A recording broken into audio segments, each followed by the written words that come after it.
A lot of airports are built near water, and there's a whole bunch of reasons for this. First off, most airports are located in big cities, and big cities are usually built near some form of water anyway. Back in the day, before trucks and proper roads were built, goods were transported by ship.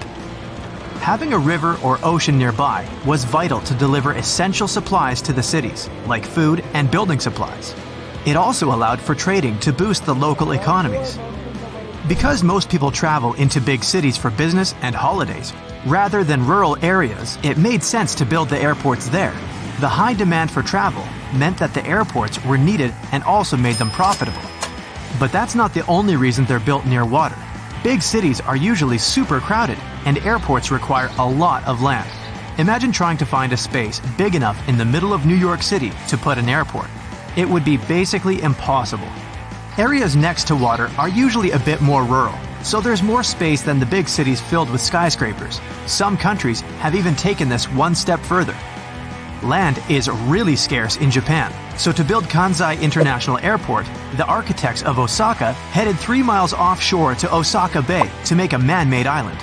The artificial island is 13,200 feet long and 8,500 feet wide. That's so big that it can even be seen from space. It took a whopping 38 months to complete, and travelers can get across to the main island of Honshu via car, railroad, or high-speed ferry.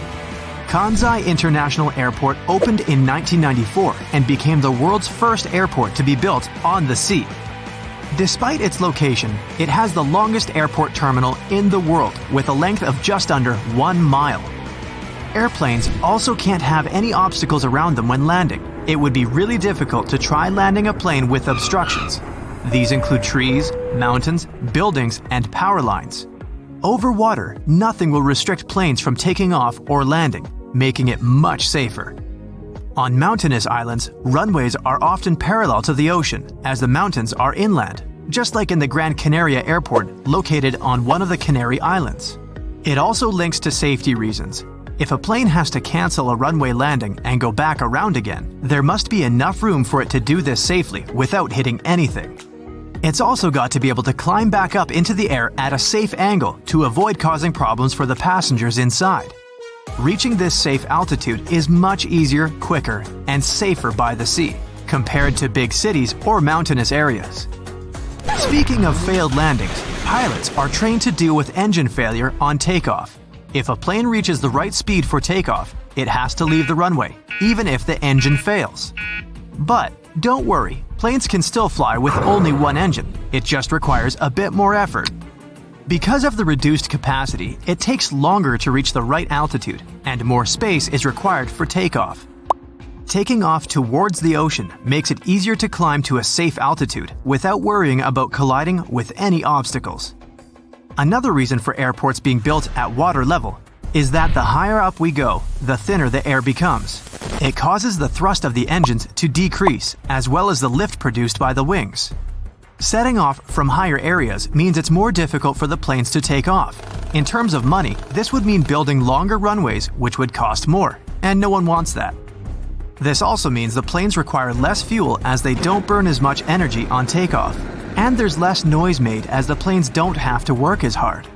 But despite this making the planes less noisy, airports are going to have pretty high noise levels. Imagine hearing planes zooming over your house while you're trying to get sleep at night. This is a key reason why airports are usually built on the coast, far away from any residential areas, as fish aren't generally known to file noise complaints. In some countries, airports actually have to provide upgrades for nearby houses that will be affected by the noise. Germany is one of these countries, and they do everything from improving roofs to adding wall insulation to cover all that noise. Building by the coast means that they don't have to pay up for all these expensive upgrades, which saves the airport lots of cash. Coastal areas also have weather advantages for flying. Sea breezes are steady winds that blow from the water to the land.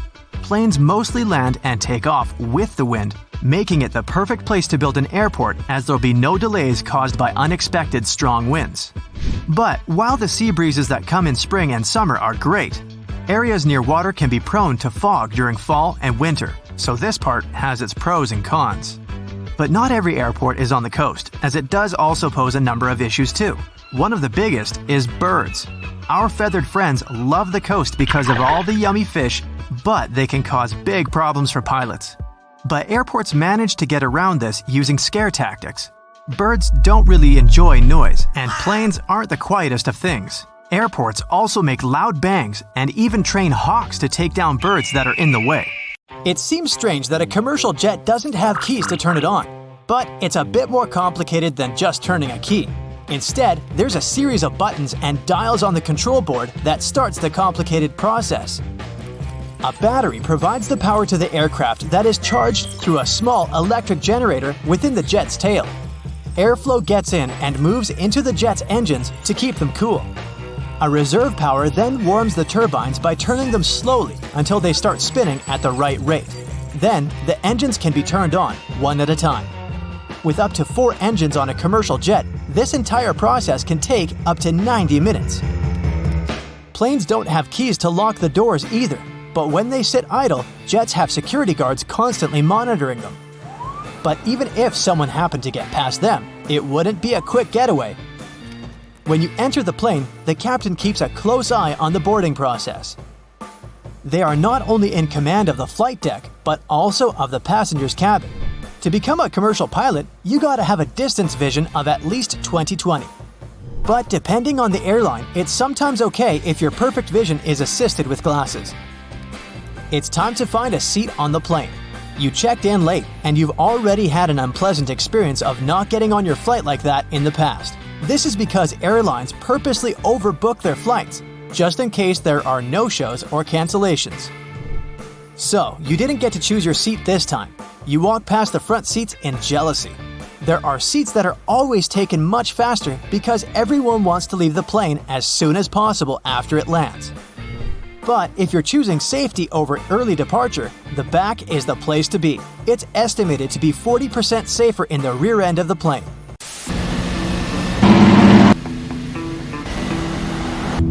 Maybe you'd prefer to drive instead of flying? The chances of something dangerous happening to a plane during a flight are 1 in 11 million. Compare it to the likelihood of a car accident, which is 1 in 5,000. You've been placed at the emergency exit. Excellent, more legroom. Over the past 30 years, legroom has been decreasing more with every year. Up to 5 inches on some airlines. No, you haven't been getting taller. The reason behind this is the more people they're able to fit in, the more money the airline makes. Airlines don't build their own aircraft and use factory-made planes. From there, each airline will determine its own seating structure. This is also why the seats don't line up with the windows. But it doesn't matter. You have the best seat, although it's always a bit concerning when sitting next to an emergency door. What if you accidentally knocked it while asleep and opened it? Relax, it's actually impossible to open these doors while flying. The air pressure inside pushes against every square inch of the cabin. On the door itself, this pressure equates to 1,000 pounds across every square foot of the door.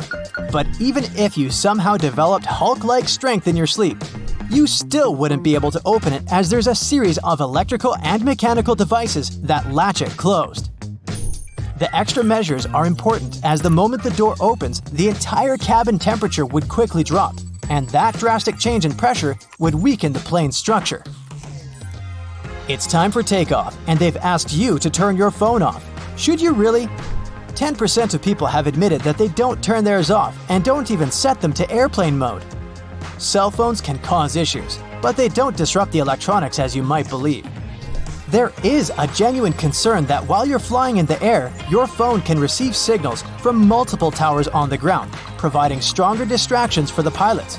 So let's make their job a little easier and turn it off.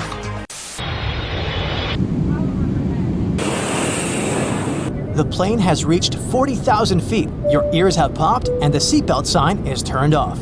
The flight attendant walks down the aisle with their arms held outward. Within such a thin passage, they walk this way as it helps with their balance. They try to avoid disrupting passengers, so they don't use the headrest of the seats. And in case of sudden turbulence, there are special grabbing spots under the overhead luggage bay.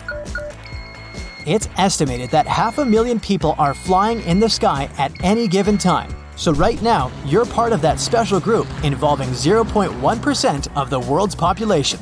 You look out to the darkness and can't even see the clouds as you're cruising above the ocean.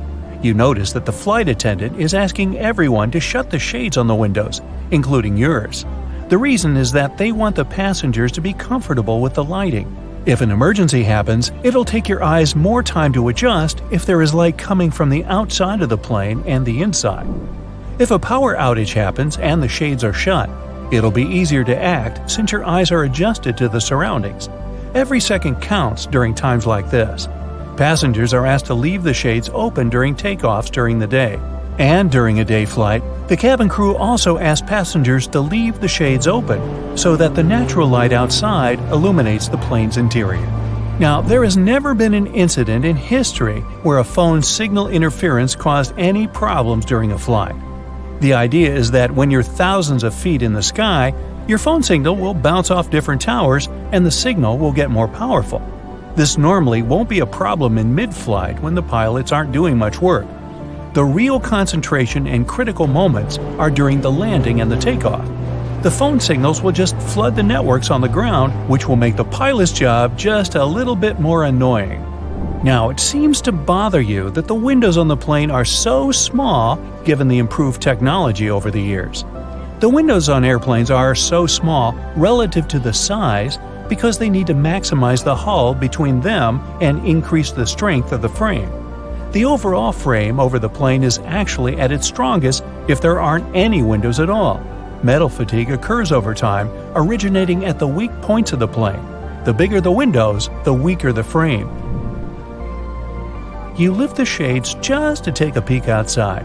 You're so far from the ground, it looks like you're actually closer to space than Earth, but you're only 7% the distance from where astronauts go.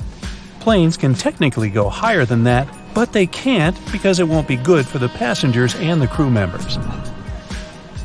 Planes can sometimes cause lightning storms during a cloudy flight, but don't worry, you're safe. The static creates lightning whenever a plane passes through, and it can strike while it's moving. But over the years, technological advancements improve the quality of airplanes. The electrical current of lightning is distributed throughout the aluminum structure so that it doesn't affect the controls. Some people start panicking on the flight. All the windows are shut because the flash of lightning is disturbing for many people who are trying to sleep. One person panics a little too much and tries to open the exterior door in mid-flight. Well, this is almost impossible to do because of internal pressure. You'd have to be a superhero to open it up. The plane exits the cloud cluster back into normal sky. The flight attendants are bringing out some dinner. You pull out your tray and wipe it clean. It's reported that this is the dirtiest part of the plane. Nope, not even the toilet. After cleaning it, they serve some chicken and little veggies on the side. The smell is incredible, but when you take a bite, it somehow doesn't taste as good. It's because the difference in air pressure and the low humidity alters your taste buds, especially the sweet tooth part and the salty buds. Only a few hours left until you arrive at your destination. You wake up, and the flight attendants ask you to put on your seatbelt and tuck in your tray. The plane lands and parks. You're the last one out and make your way to the baggage claim. The conveyor belt rotates, but you don't see your bags. When flights lose your baggage, there's a pretty good chance that they're still in the location where you traveled from. Occasionally, they can end up on other flights due to human error. The flight agencies can recover your luggage if you file that they're missing. You read the signs on the flight destination screen showing the arrivals and departures. These signs are written in 3 specific fonts so that people can read them from afar while walking. As you continue walking, you stare out into the large window panels. These windows are made of special material. It makes you feel like you're closer to your plane than when you look through regular ones. You notice they're driving the bags to the planes for loading and refueling them before takeoff. They fill up the planes with just enough fuel to take them to their destination, rather than pumping them with a little extra. That's because they need the planes to be as light as possible, since fuel is heavy.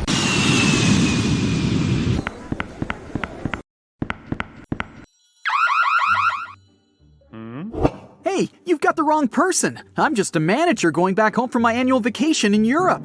The TSA agent pulls out a massive chunk of delicious French cheese from your hand luggage. Turns out, you can only grab really small amounts of soft cheese on board, since it's considered to be liquid. Fun fact, you can bring a cheese grater on board without any problems, but you can grate no more than 3.4 ounces. That's the maximum cheese amount.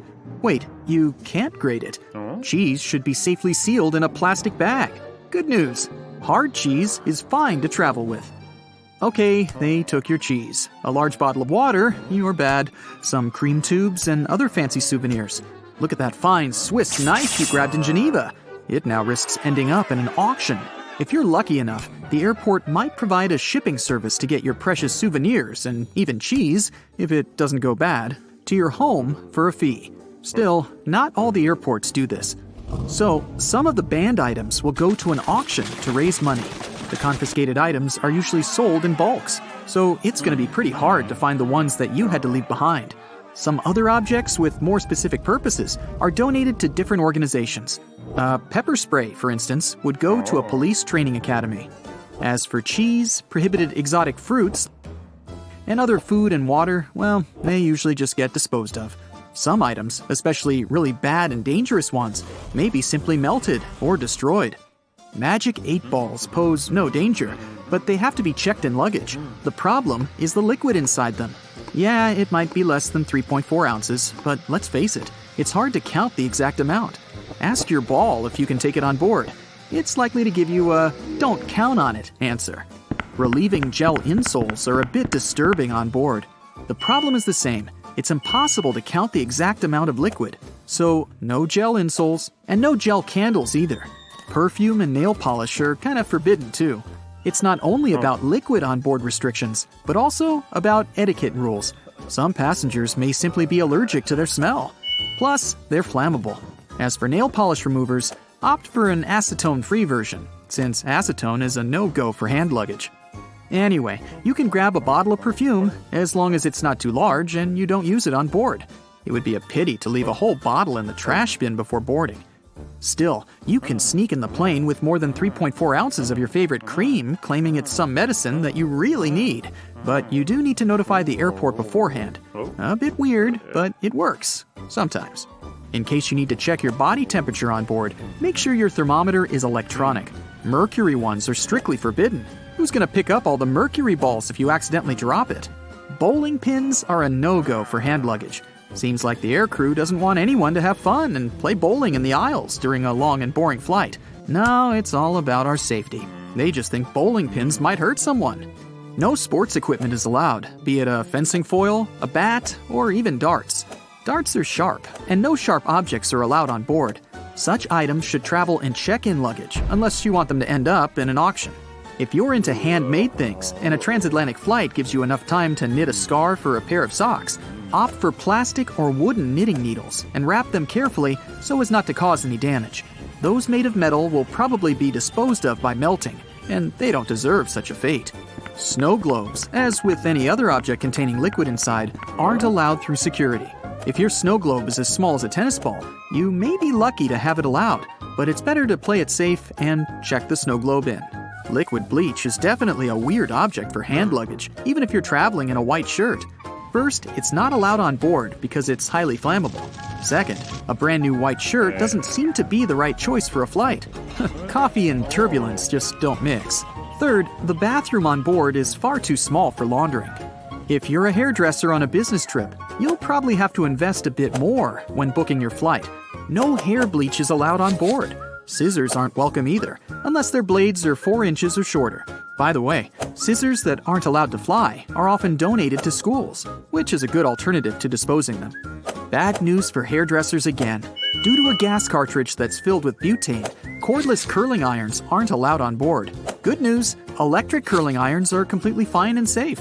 If you're an artist, you must have already struggled with security rules. You don't want your paint to get frozen or ruined in the luggage section, so you'll surely want to bring it on board. Security may be okay with your oil paints as long as they're under 3.4 ounces, but there's no way you can grab your extremely flammable turpentine.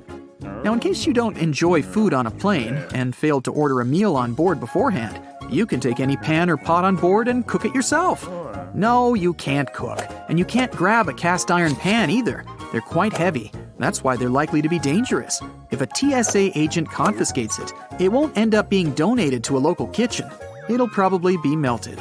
That's it for today. So hey, if you pacified your curiosity, then give the video a like and share it with your friends. Or if you want more, just click on these videos and stay on the bright side.